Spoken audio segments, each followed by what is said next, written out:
बेरोजगारीचा प्रश्न हा आपल्या कर्तृत्व शून्यतेचा, राष्ट्रीय कर्तृत्व शून्यतेचा प्रश्न आहे असं माझं स्पष्ट मत आहे. आणि वैयक्तिक पातळीवरती बेरोजगारी ही सामाजिक बहिष्कृती असं मी मानतो. बेरोजगार असलेला मनुष्य हा सामाजिक आणि कौटुंबिक दृष्ट्या बहिष्कृत होतो. म्हणजे लोकांच्या गरजा आहेत, सामाजिक गरजा आहेत, विकासाच्या गरजा आहेत, विकासाचा बॅकलॉग आहे आणि मनुष्यशक्ती वाया चालली आहे.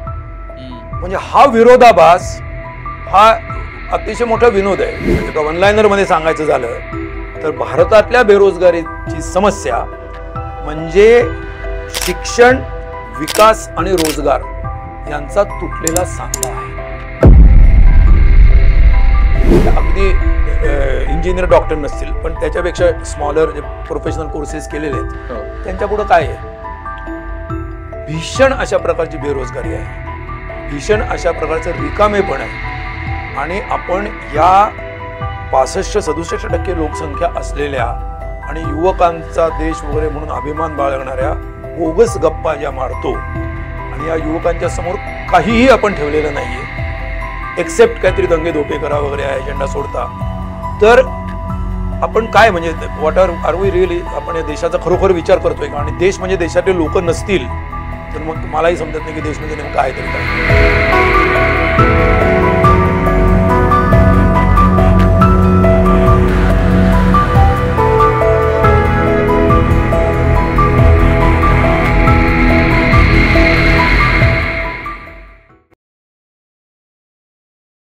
हॅलो नमस्कार, मी ओंकार जाधव आणि भिजत घोंगड्याच्या या नवीन एपिसोडमध्ये तुमच्या सगळ्यांचं स्वागत आहे. नवीन म्हणजे पहिलाच एपिसोड आहे खरं तर.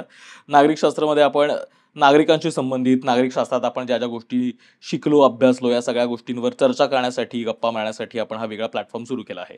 आणि आता खरं तर निवडणुकांचा काळ आहे आणि आपल्याला अनेक जाहीरनामे यायला लागलेले आहेत समोर. आणि असं प्रत्येक जाहीरनाम्यात अशा काही गोष्टी असतात ज्या बहुतेक परमनंट तिथे असलेल्या गोष्टी आहेत. आणि अशाच सगळ्या जे विषय आहेत ज्याबाबत कायमच भिजत घोंगडं आपल्याला घातलेलं दिसतं आणि अत्यंत महत्त्वाचे पण बऱ्याचदा दुर्लक्षित असे जे विषय आहेत ज्याबद्दल आपण इतका कानाडोळा करतो, इतके आपल्या सवयीचा रोजच्या संवादाचा भाग झालेत ते की आपण त्याविषयी विसरून गेलोत की काय, असा एक प्रश्न पडायला लागतो. तर अशा सगळ्या विषयांबद्दल चर्चा करण्यासाठी, ते विषय समजून घेण्यासाठी आपण ही नवीन सिरीज केली आहे. आणि याचा आजचा पहिला एपिसोड आहे ज्यात आपण चर्चा करणार आहोत बेरोजगारी, अनएम्प्लॉयमेंट याबद्दल. आणि यासाठी आपल्यासोबत आहेत अजित अभ्यंकर सर. नमस्कार. सरांची वेगळी ओळख सांगण्याची गरज नाही. सर अनेक वर्ष या विषयाचा अभ्यास करतात, लिहित असतात आणि वेगवेगळ्या माध्यमातून आपण त्यांना ऐकतो. तर प्लीज वेलकम सर. नमस्कार. मला वाटतं खरं तर ह्या सगळ्या पॉडकास्टचा प्रयत्नच आहे की ते सगळे जे दुर्लक्षित विषय आहेत त्याचा एकतर आपल्या आयुष्याशी रेलेव्हन्स काय आहे हे शोधणं आणि ते का महत्वाचे आहेत हे समजून घेणं. कारण प्रत्येक वर्षी ना तो मॅनिफेस्टो येतो वेगवेगळ्या पक्षांचा आणि प्रत्येक वेगवेगळ्या पक्षांच्या मॅनिफेस्टोमध्ये या गोष्टी असतात की मला पॉवर्टी कमी करायची आहे, अनएम्प्लॉयमेंट कमी करायची आहे, हे करायचंय ते करायचंय. पण नक्की ते माझ्यासोबत कसे रेलेव्हंट विषय हे कळत नाहीत.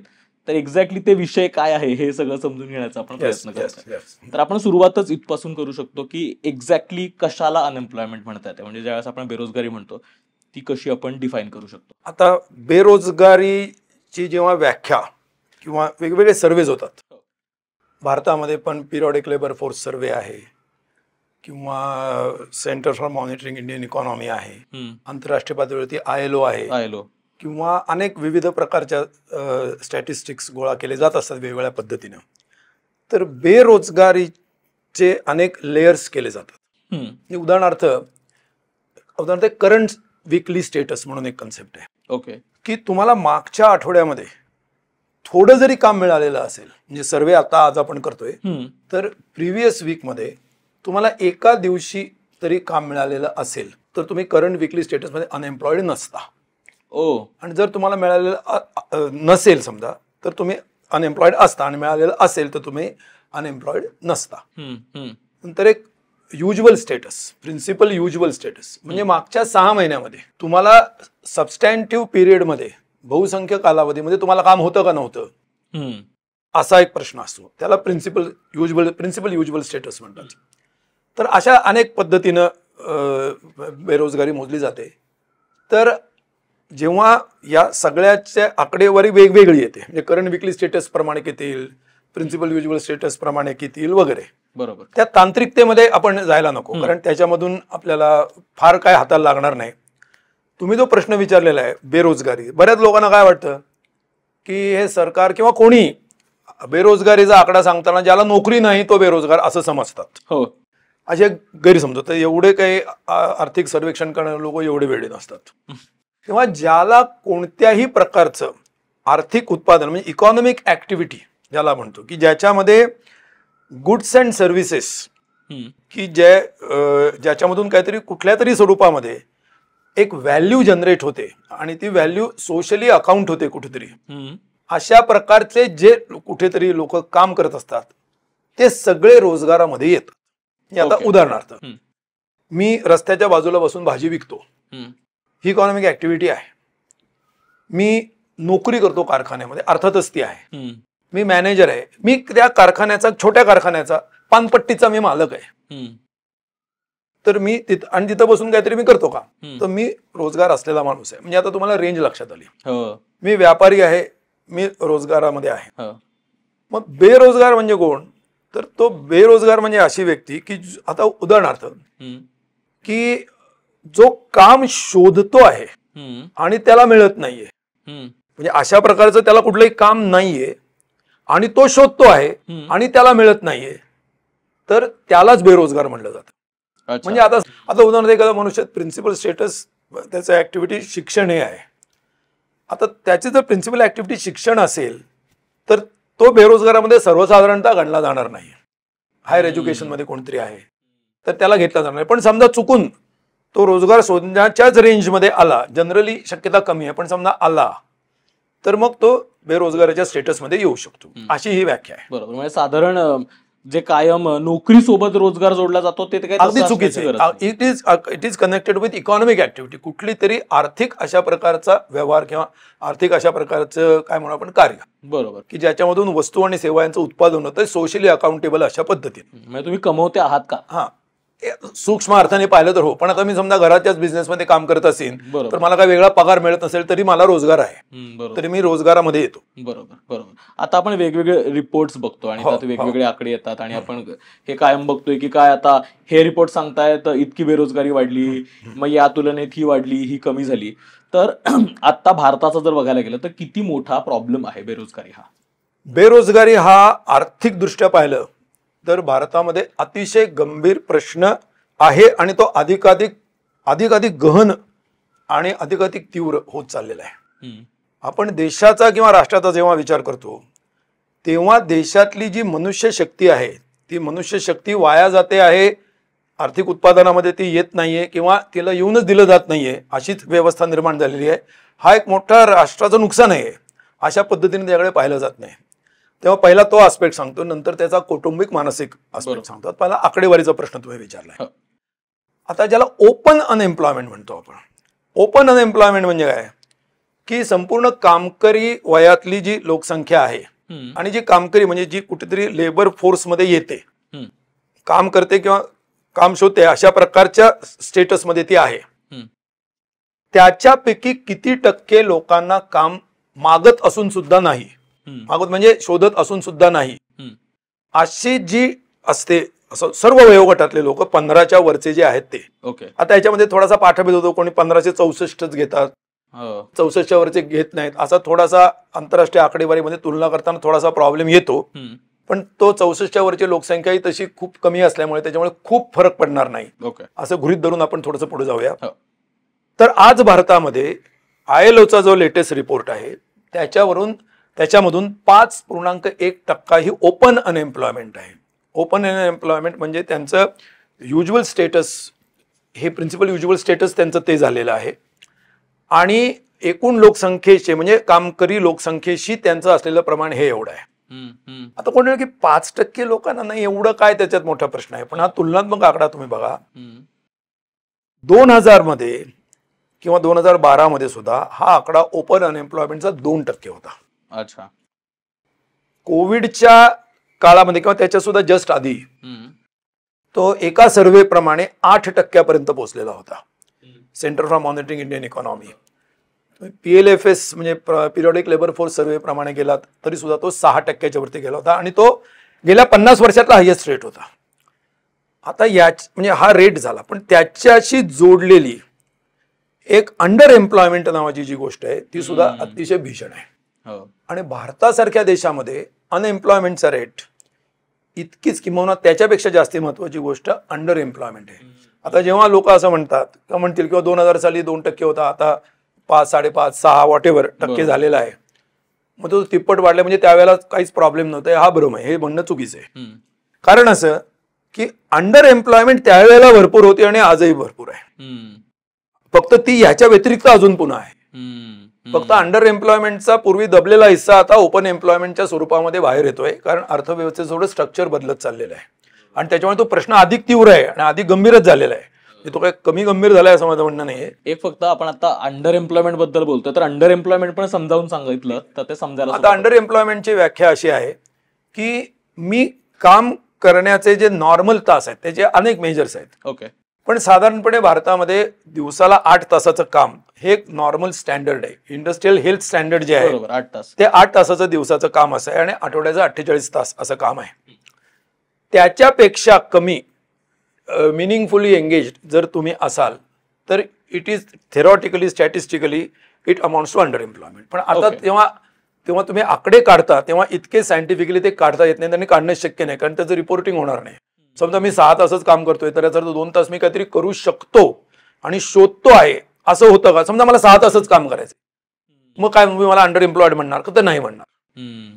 मी भले 4 तास काम करत असेल पण मला 4च तास करायचं आहे ना, माझी इच्छाच आहे तेवढी.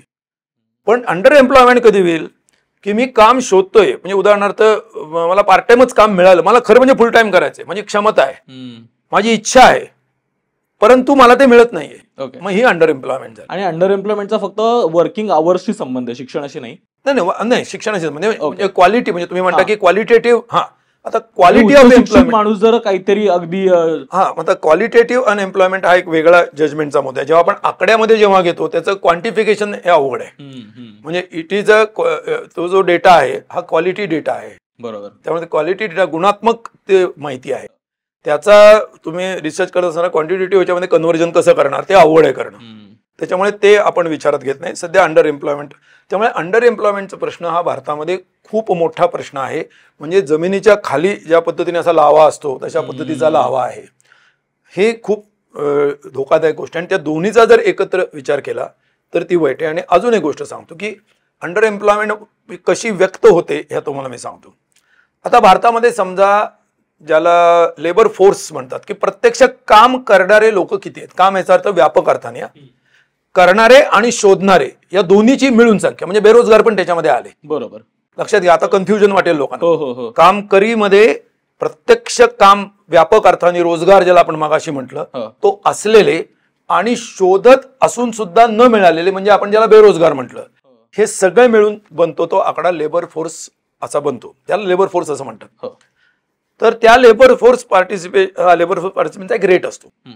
तो आता भारताचा 55% आहे, तर जगाचा ऍव्हरेज 61% आहे. हा, असं होता. तर त्याच्यात काय कमी आपण बऱ्यापैकी खाली झालं, त्याच्यामध्ये 50% होतं. आता जरा थोडासा बदल झालाय, पण तो जो काय झालाय गेल्या 2 वर्षात बदल तो धरला आणि आधीची सुद्धा जनरल परिस्थिती विचारात घेतली तर भारतामध्ये 55% लोक हे सेल्फ एम्प्लॉयड आहेत.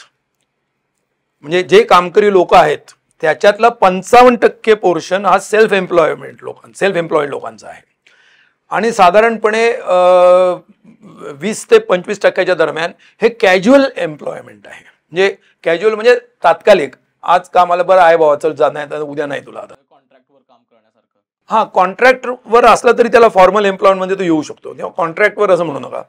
कॉन्ट्रॅक्ट म्हणजे रस्त्यावरती नाक्यावरती उभे असतात ना माझ्यावर, ते समजा आज सकाळी मी उभा राहिलो, मला आज काम मिळालं उद्या नाही मिळालं, तर हे सगळे हे कॅज्युअल एम्प्लॉयड आहेत. अशा प्रकारची कॅज्युअल एम्प्लॉय म्हणजे तुम्ही कॅज्युअल एम्प्लॉयमेंट आणि सेल्फ एम्प्लॉयड या दोन्हीची जर बेरीज केलीत तर ती जवळजवळ 80-82% येते. म्हणजे हे 82% लोक जे भारतातले आहेत हे पूर्ण एम्प्लॉयड नाहीत, हे अंडर एम्प्लॉयड आहेत. हे म्हणजे सगळेच्या सगळे नाही म्हणत मी, पण त्यातला एक मोठा सेक्शन अंडर एम्प्लॉयड असण्याची खूप दाट शक्यता आहे, कारण त्यांना फॉर्मल एम्प्लॉयमेंट नाही. फॉर्मल एम्प्लॉयमेंट कशाला म्हणतात की मी कुठेतरी रोजगार करतो आहे आणि माझं PF भरला जातो, ESI एम्प्लॉयमेंट आपलं एम्प्लॉय स्टेट इन्शुरन्स स्कीम जी असते गव्हर्नमेंटची, त्याच्या अंतर्गत माझं काहीतरी माझं नाव नोंदवलं जातं. असे जर सगळे तुम्ही घेतले तर त्याला एक फॉर्मल एम्प्लॉयमेंट म्हणतात. किंवा मला काहीतरी अपॉइंटमेंट ऑर्डर मिळालेली आहे, मला काहीतरी एक पिरियॉडिकल म्हणजे समजा मोस्टली मंथली किंवा वीकली काहीतरी पेमेंट मिळतं, अशी जी स्ट्रक्चर्ड अशा प्रकारची जी एम्प्लॉयमेंट त्याला फॉर्मल एम्प्लॉयमेंट अशा व्यापक अर्थाने ओळखलं जातं. बरोबर. त्याला खूप काटेकोर व्याख्यामध्ये जात नाही आता, कारण ती आपली टेक्निकल डिस्कशन नाही आहे. तर ही फॉर्मल एम्प्लॉयमेंट समजा 18% किंवा 20% जरी धरली, उरलेली 80% ही सेल्फ एम्प्लॉयड आणि कॅज्युअल एम्प्लॉयमेंट आहे. आता सेल्फ एम्प्लॉयड माणूस म्हणजे काय, मी भाजी विकतो, मी भाजी आणतो विकतो, म्हणजे माझं मी पानाच्या ठेल्यावरती बसतो, माझंच पानाचं दुकान आहे, मी तिथं बसतो, हा सेल्फ एम्प्लॉयड झाला. आता हा सेल्फ एम्प्लॉयड मनुष्य हा पूर्ण वेळ त्याला काम असंच असं नाही. आता तो संध्याकाळीच बसतो कुठेतरी. आता गजरे विकायला मनुष्य येतो, तो दिवसा काय करतो, किंवा रिक्षा चालवतो, तो दिवसा काय करतो, कदाचित काहीच करत नाही, म्हणजे पूर्ण वेळ चालवत नसेल तर धंदा मिळत नसेल. पुण्यातली गोष्ट सोडून द्या, बाकीच्या गावाकडे कुठेतरी स्टेशनवरती गाडी आली तर तेवढा वेळ मला शोलेमध्ये जशी ती आपली ती बसंती होती, तिला तेवढा वेळ ती गाडी आली की तिला फक्त धंदा मिळणार, बाकी वेळ काय करणार, ती फक्त बसूनच राहणार. हे अंडर एम्प्लॉयमेंट आहे. पण तो टांगा एंगेज ठेवण्यासाठी तर दिवसभर ते बसावंच लागेल तिथं. आता अशा प्रकारची जी अंडर एम्प्लॉयमेंट आहे ही कॅज्युअल आणि सेल्फ एम्प्लॉईड लोकांमध्ये प्रचंड आहे. आणि गेल्या 2-3 वर्षामध्ये जो लेबर फोर्स पार्टिसिपेशनचा रेटच आपला खाली चालला होता, 50% खाली गेला होता, 49% खाली गेला होता. आणि त्याचा कोविडशी संबंध नाही, तो इंडिपेंडेंटली खाली गेलेला होता, त्याच्या आधीच गेलेला होता तो. म्हणजे लोक काम पण शोधत नाहीयेत, याच्याही पलीकडे गेलेल्याची संख्या खूप, म्हणजे उरलेली जी आहे 50% ती तशी झालेली होती. आता तो आकडा 55% गेला. पण जी काय वाढ झालेली आहे त्याचं क्रेडिट कोणीच घेऊ शकत नाही, कारण जे काय वाढ झाली ती सेल्फ एम्प्लॉयड मध्ये फक्त झालेली आहे. आणि फॉर्मल एम्प्लॉयमेंट मध्ये अगदी किरकोळ स्वरूपाची वाढ आहे. आणि ते सुद्धा सेल्फ एम्प्लॉयड जे आहे ते ऍग्रिकल्चर सेक्टरकडे सरकले. म्हणजे ऍग्रिकल्चर मधली जी एम्प्लॉयमेंट आहे व्यापक अर्थाने, परत सांगतो की एम्प्लॉयमेंट हा शब्द आपण मगाशच्या व्यापक अर्थाने रोजगार या अर्थाने वापरतोय. तर तिथेच म्हणजे पुन्हा लोक मॅन्युफॅक्चरिंग किंवा सर्व्हिस मधून एक 2-3% लोक परत ऍग्रिकल्चरच्या दिशेला घुसलेले आहेत, गेलेले आहेत. म्हणजे ही गोष्ट देशाच्या विकासाच्या एका प्रोजेक्टाईलच्या दृष्टीने पाहिलं तर ती चांगली नाहीये. एनिवे, म्हणजे आता आपण त्या विषयाकडे येऊया, ऍग्रिकल्चर इंडस्ट्री मॅन्युफॅक्चरिंगचं नेमकं काय होतं ते. पण तुमचा जो प्रश्न होता अंडर एम्प्लॉयमेंटचा, तो भारतामध्ये खूप मोठा असण्याची या कारणामुळे शक्यता आहे. फॉर्मल एम्प्लॉयमेंटमध्ये अंडर एम्प्लॉयमेंटची शक्यता नाही. याचं कारण मी जेव्हा एखाद्या माणसाला नोकरीला ठेवीन तेव्हा त्याला मी 8 तास एंगेज करण्याची माझी पॉसिबिलिटी असल्याशिवाय त्याला मी ठेवणारच नाही. बरोबर. म्हणजे काही दिवस ठेवून मी त्याला सांगेन की नाही, तो म्हणतो एक तर अनएम्प्लॉयड होईल किंवा दुसरीकडे कुठेतरी रोजगारामध्ये जाईल. बरोबर. तेव्हा फॉर्मल एम्प्लॉयमेंटमध्ये अंडर एम्प्लॉयमेंटची पॉसिबिलिटी खूपच कमी आहे, ऑलमोस्ट नाहीच आहे. म्हणजे तो फुल्ली एम्प्लॉयड आहे म्हणायला हरकत नाही. पण भारतामध्ये एवढ्या मोठ्या टक्के लोकसंख्येच्या मध्ये ते अंडर एम्प्लॉयमेंटची पॉसिबिलिटी आहे. आता हा झाला एक राष्ट्रीय अर्थाने प्रश्न की एवढी आपली मनुष्य शक्ती ही वाया जाते. म्हणजे विचार करा की एका बाजूला रिसोर्सेस, नॅचरल रिसोर्सेस भारताकडे आहेत जे पर्यावरणाला नाश न करता सुद्धा वापरले जाऊ शकतात. म्हणजे ही सुद्धा एक बातमीच आहे, असे वापरले जाऊ शकतात हे. पण समजा आपण असं मान्य केलं की असे वापरले जाऊ शकतात, लोकांच्या गरजा आहेत, लोकांच्या पोटामध्ये भूक आहे, लोकांना गरज आहे, आपलं हेल्थ सर्व्हिस, आपले एज्युकेशन सेक्टर, आपलं पर्यावरणाचा नाश, हे सगळे नदीचा नाश, नदीचं गटार होणं वगैरे वगैरे हे सगळं चालू आहे. म्हणजे लोकांच्या गरजा आहेत, सामाजिक गरजा आहेत, विकासाच्या गरजा आहेत, विकासाचा बॅकलॉग आहे आणि मनुष्यशक्ती वाया चालली आहे. म्हणजे हा विरोधाभास हा अतिशय मोठा विनोद आहे. म्हणजे काय करू, समोर पाणी आहे पण मी तिथं जाऊन घेऊ शकत नाही, कारण ती जाण्याची जी यंत्रणा आहे मधली, ती यंत्रणा आपण निर्माण करू शकलेलो नाहीये.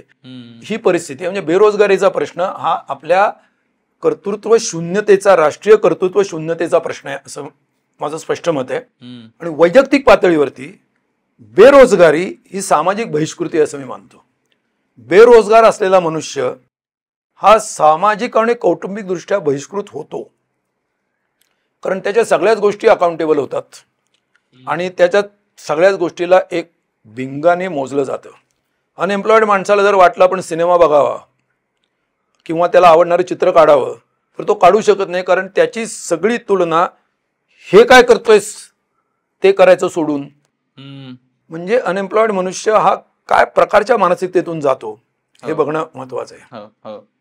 आता तुम्ही प्रश्न विचारलेला नाहीये, पण तरी सुद्धा एक व्हॉलंटिअर करतो, याची कनेक्टेड आहे, कारण नंतर तो आपला धागा सुटेल म्हणून, की युवकांची परिस्थिती यामध्ये आपण भारतामध्ये युवकांची संख्या, भारताचं सरासरी वय जे आहे आज संपूर्ण भारतीय लोकसंख्येच्या जर वयाची सरासरी काढली तर ती 29 वर्ष आहे. काही वर्षापूर्वी ती 27 वर्ष होती. आता ते पुढे सारखी वाढत चाललंय.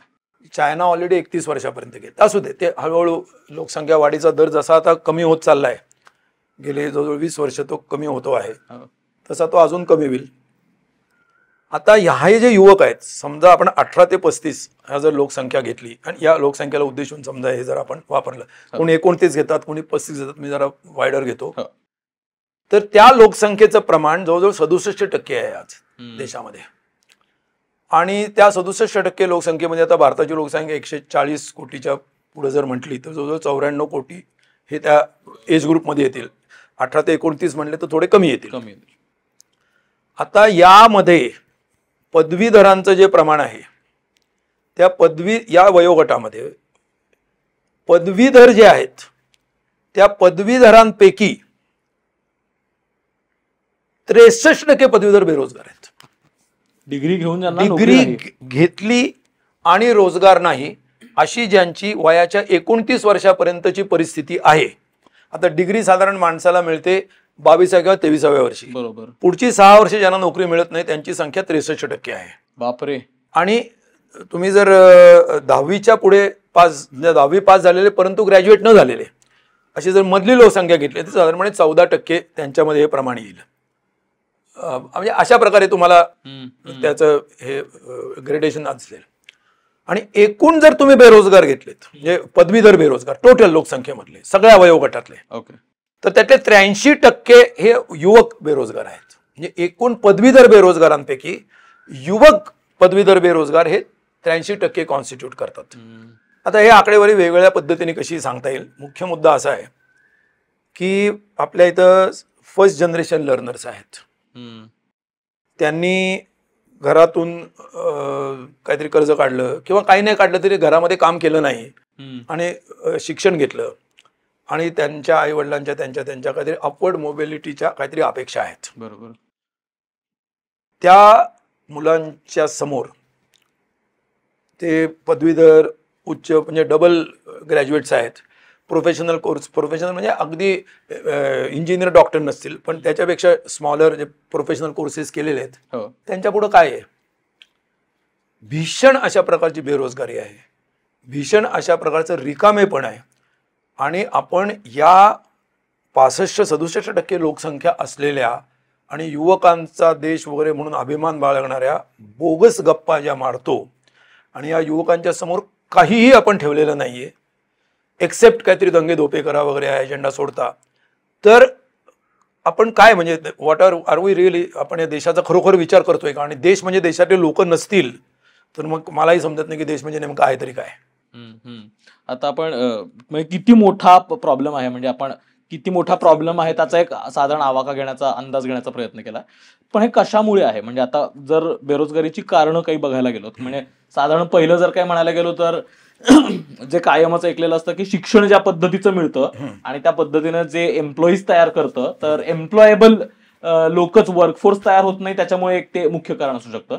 तसं बेरोजगारीचं समजा युवक जे ग्रॅज्युएट्स आहेत म्हणजे त्यांनी साधारण त्या त्या क्षेत्रात त्यांचं ग्रॅज्युएशनचं शिक्षण पूर्ण केलेलं आहे, तर जर शिक्षित लोक असतील तरीही 83% जर त्यातले युवक असतील ज्यांना रोजगार मिळत नसेल तर त्याचं काय कारण असू शकतं? हे बघा, रोजगार हा एक रिझल्ट आहे, रोजगार हा आउटकम आहे. रोजगारासाठी काही निर्माण होत नसतं, काहीतरी जे इकॉनॉमिक ऍक्टिव्हिटी चालते त्याचा प्रॉडक्ट म्हणजे रोजगार हा आहे. बरोबर. त्या आणि आपण त्याचा म्हणजे शेवटी जसा माणसाला ताप येतो, शेवटी म्हणजे अगदी शेवटी असं नाही मला म्हणायचं, म्हणजे कुठल्याही अर्थाने एखाद्या रोगाचं जे लक्षण असतं ते लक्षण कुठलं आणि रोग कुठला ह्याच्यामध्ये आपल्याला विचार करावा लागेल. आणि उपचाराच्या वेळेला सुद्धा तसा कसा करायचा त्याचे आपण नंतर बोलू. आता बेरोजगारी हे हा मुख्य आजार नाहीये, बेरोजगारी हे मुख्य आजाराचं लक्षण आहे. तर मुख्य आजार काय आहे तर मुख्य आजार हा आहे की ज्या प्रक्रियेमधून रोजगार निर्माण होतो ती प्रक्रिया असते की देशामध्ये काही विकासाची प्रक्रिया असते. विकास म्हणजे काय? इकॉनॉमिक ऍक्टिव्हिटी आहे बेसिकली. आणि भारताचा विकासाचा बॅकलॉग खूप मोठा आहे, म्हणून त्या इकॉनॉमिक ऍक्टिव्हिटीला एक दिशा असावी असे आपण अपेक्षा करतो. म्हणून त्याला आपण त्या इकॉनॉमिक ऍक्टिव्हिटीला आपण विकास असं एक नाव दिलेलं आहे. त्यामुळे असा विकास असा काय मुद्दा म्हणून असा काय घडवायचा असतो हे आता अलीकडं कसं कुणी मानत नाही. विकास आपोआप होतो अशी एक समजूत आहे. पण तर त्याच्यामुळे विकास हा भारताच्या संदर्भात आपण त्याला विकास असं म्हणतो. त्यामुळे त्याला ब्रॉडली इकॉनॉमिक ऍक्टिव्हिटीची दिशा असं आपण म्हणूया.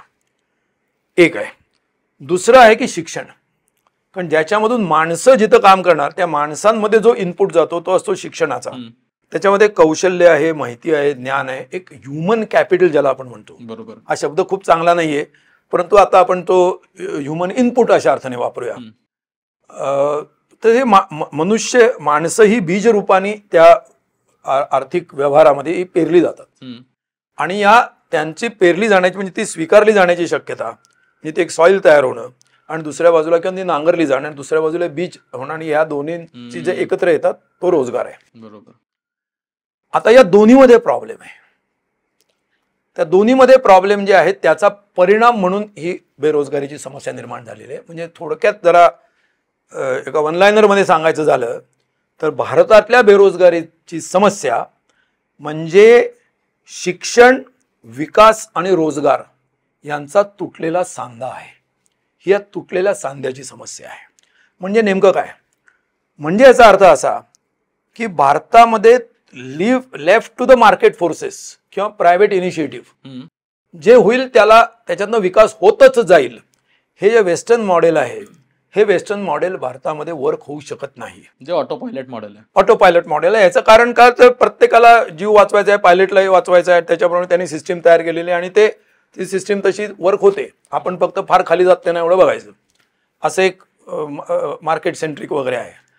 त्या देशामध्ये ते का शक्य झालं तो चर्चेचा वेगळा विषय होईल. त्यांच्याकडे कॉलनीज होत्या लुटायला, आपल्याकडे काही नाही असं. आणि आपणच लुटले गेलेलो आहोत आणि मोठा बॅकलॉग आहे.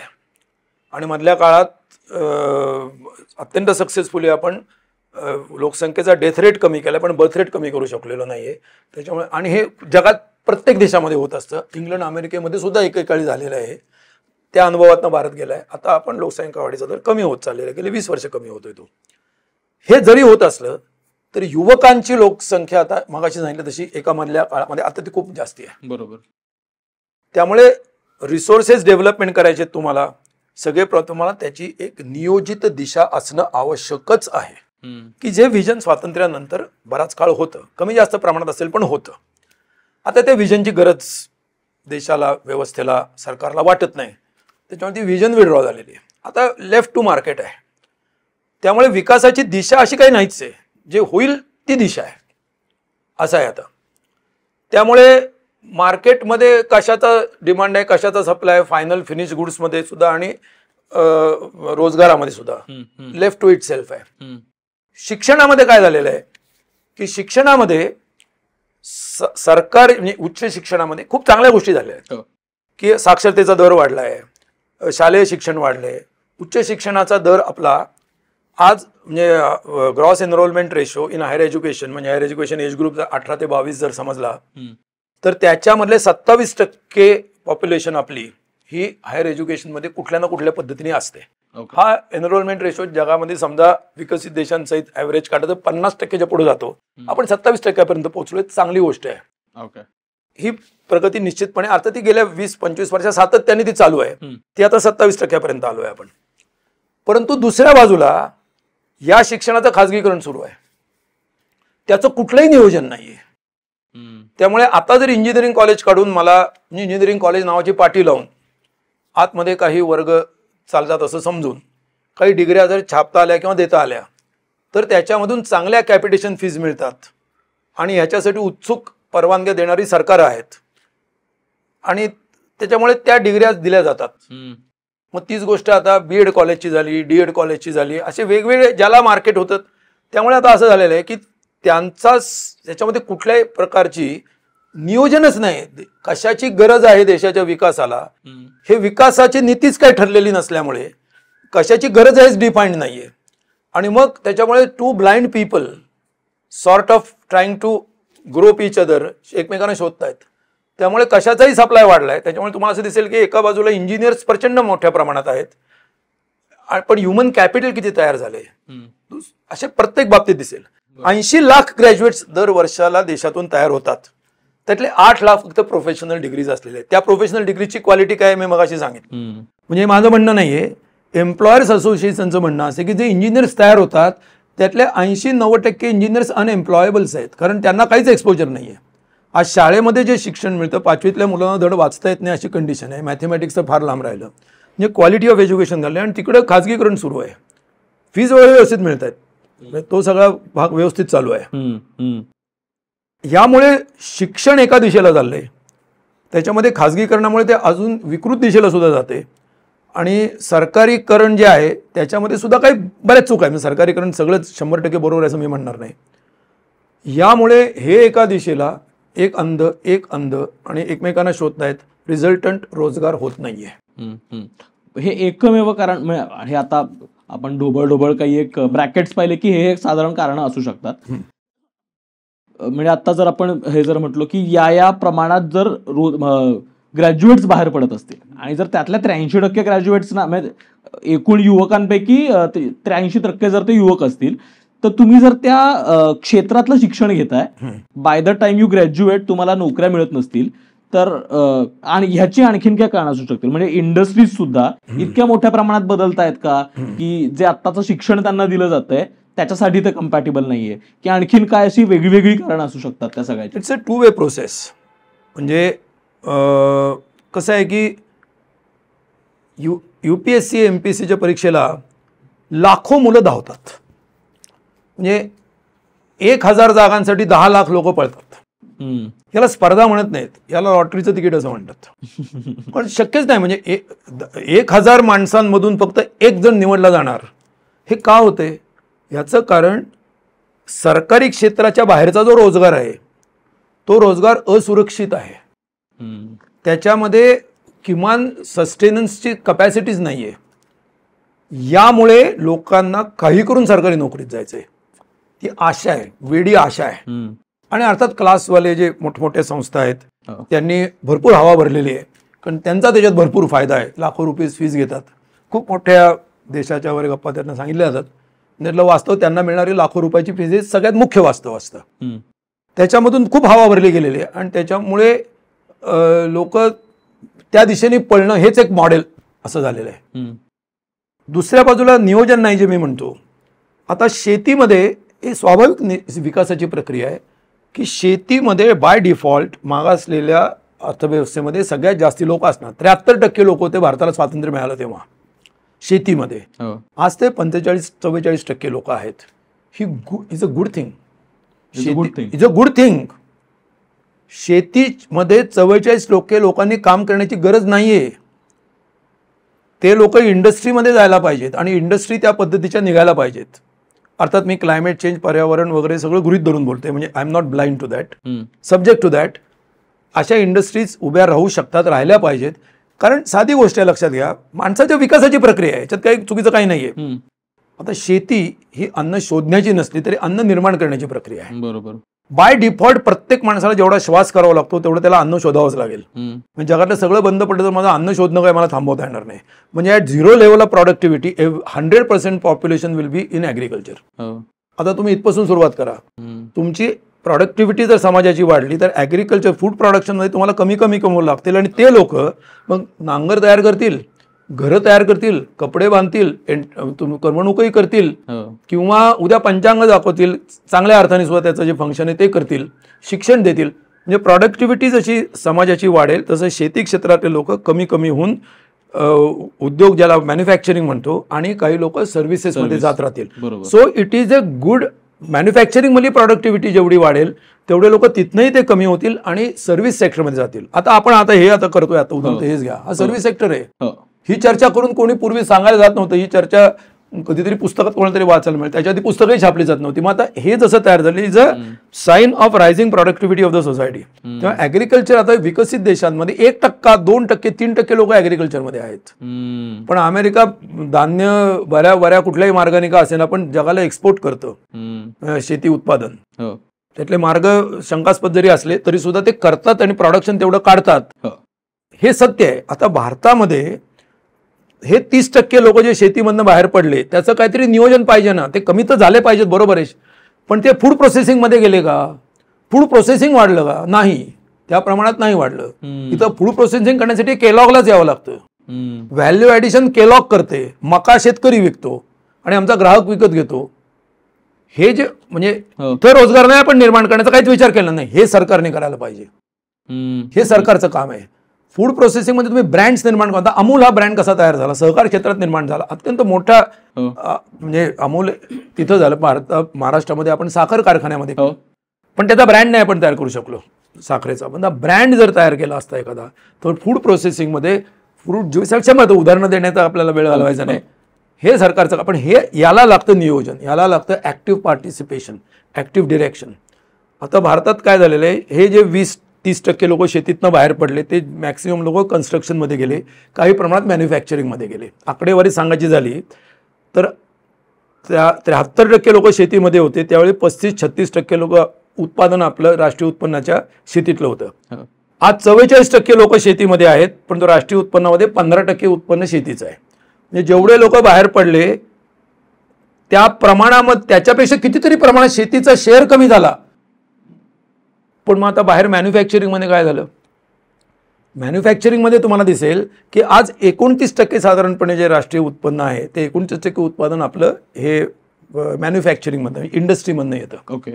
परंतु जर तुम्ही त्याचा जर वाटा काढलात किती लोक त्याच्यामध्ये 24-25% लोक हे मॅन्युफॅक्चरिंगमध्ये आहेत आणि साधारणपणे 31% तर टोटल 100 होण्यासाठी 1% इकडे तिकडे होईल तर साधारणपणे 31% लोक हे सर्व्हिस सेक्टरमध्ये आहेत आणि 60-62% उत्पादन हे आपलं सर्व्हिस सेक्टरमध्ये येतं. म्हणजे लक्षात घ्या, शेतीमध्ये निघालेले लोक मध्ये मॅन्युफॅक्चरिंगमध्ये खूप प्रमाणात जायला पाहिजे होते. तसे न जाता आपण एकदम सर्व्हिसेसमध्ये जास्ती गेलो. याचा अर्थ असा की समाजातल्या पॅरासिटिक थोडीशी डेव्हलपमेंट आहे आपली. It's a very bad sign. चायनाने तसं केलेलं नाही आहे, तसं झालेलं नाही आहे. त्यांचा मॅन्युफॅक्चरिंग सेक्टर पहिल्यांदा वाढला आणि मग ते सर्व्हिसेसमध्ये चाललेले आहेत आता. त्याच्यामुळे इथं बेरोजगारीचा प्रश्न ही जी चायनाची विकासाची जी पद्धती, भले त्यांनी मल्टीनॅशनल्स आणल्या, सगळे आणले, चांगलं केलं वाईट केलं सोशल दृष्टीने हा वेगळा चर्चेचा मुद्दा आहे, त्याच्याबद्दल निश्चित माझी काही मतं आहेत. परंतु जे काय झालं त्याच्यामध्ये एवढं नक्की म्हणता येईल की त्यांनी कुठली तरी एक नियोजित एक व्हिजन त्याच्यामध्ये ठेवली. तशी कुठलीच व्हिजन आपण ठेवलेली नाही आहे.